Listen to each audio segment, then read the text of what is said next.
Hi everyone, how's it going? Today's recipe is going to be on how to make homemade English muffins. I absolutely love a good English muffin. I don't know about you. Some of you will or will not know what I mean when I say an English muffin. But the ones who do know what I mean, they may be really near and dear to your heart. You may love them to pieces. Today, I'm going to show you how to make them.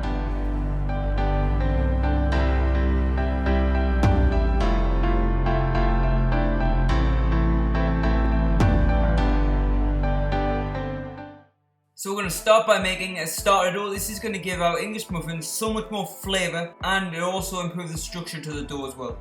So first you want to combine together 50 grams of strong white bread flour, 2 grams of fast active yeast, and finally 50 milliliters of whole milk which is chilled. Mix it together until it forms a nice smooth paste. Then cover the bowl with some cling film, and you want to leave it to prove for 24 hours in a cool, dark room. But make sure the room isn't too cold. Now the starter dough is in progress, we're ready to go to the next step, which is making the actual dough. So we're going to start by activating our yeast. So we're going to weigh out 300 milliliters of whole milk, and we're going to warm it up in the microwave until it registers 35 degrees Celsius. Use this thermometer if you haven't got one. They're pretty easy to get. You can buy them in a lot of different shops, or you can just click the link in my description. Once it's came up to temperature, mix in 8 grams of fast active yeast. Give it a good stir to make sure it's nicely incorporated, and then just cover it with some cling film. Set it on one side till I'm ready to activate. Probably take about 5 to 10 minutes. So now here I've got 400 grams of strong white bread flour in a large bowl. I'm going to combine that with about a teaspoon of salt and a teaspoon of sugar, which weighs out to 8 grams salt and sugar. Give it some whiskey business to combine it all together. Then you're going to incorporate your starter dough. And now by this time, the yeast should be ready to use. It should be nice and active. You should see a few bubbles on the surface. That, my friends, is when you know the yeast is nice and active and ready to use. So pour it into the dry ingredients. Now this next step, you're probably not going to like me at first. You're going to use your hands, act like a claw. Don't use a spoon. This is the best way to become a better baker. Use your hands, mix it until there's no dry lumps of flour left. Now tip it out onto a clean bench and knead the dough until it turns nice, smooth and elastic. It may take anywhere from about 5 to 10 minutes, there and thereabouts. It depends on how strong you are, because the stronger you are, the faster it will take, because your arms won't get tired as much. I recommend you give it a go, do it by hand, but if you can't be bothered, if you're in a hurry, you can use a stand mixer. But if you want to become a better baker, I would highly recommend teaching yourself to do it by hand. Now once the dough is smooth and elastic, you're going to incorporate 30 grams of melted butter. But make sure the butter isn't too hot, because if the butter's too hot, that's going to kill the yeast. Just melt it, just soft. You get the gist, don't you? And incorporate it into the dough and make sure it's nice and smooth again. That is what you want. That looks perfect. Now you're just going to pop the dough into a lightly greased bowl and then tightly cover it with some cling film to make sure no air can get in so it can't dry out.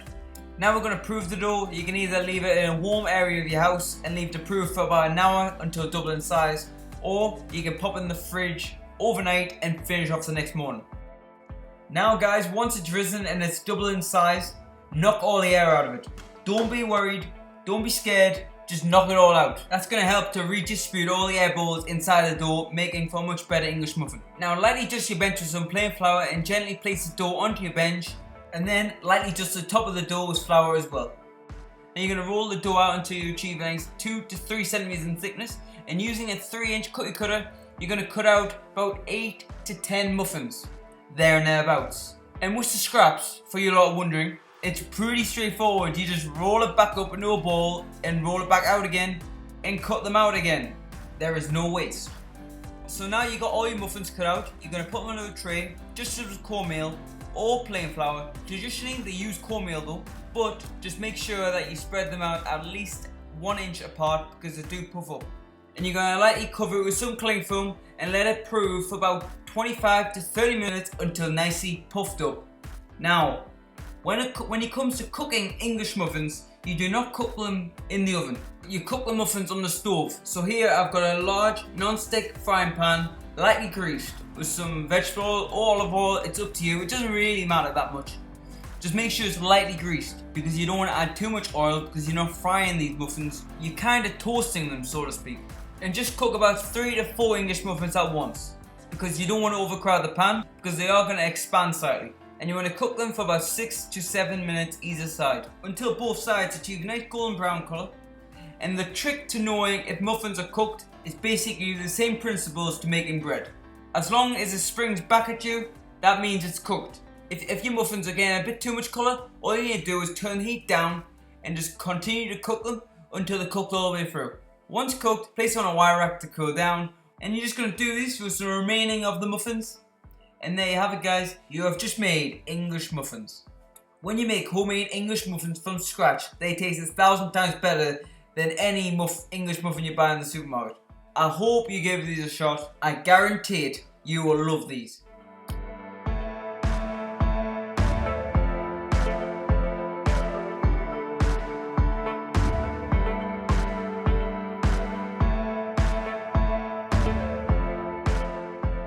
And that is it. Alright guys, that is it. That is how you make homemade English muffins from scratch.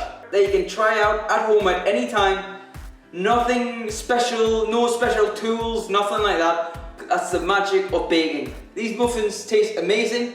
They last about 3 to 5 days in an airtight container at room temperature. And they'll probably last in the freezer for about 2 months, there and thereabouts. Maybe longer. So that being said, if you enjoyed and you learned something, please like and subscribe. That will be really appreciated. I love you all who have subscribed already. If you've got anything that you'd like me to make on this channel, don't hesitate, just pop it down below in the comments. I'll try my best to reply to you, and I'll see you next week. See you next time.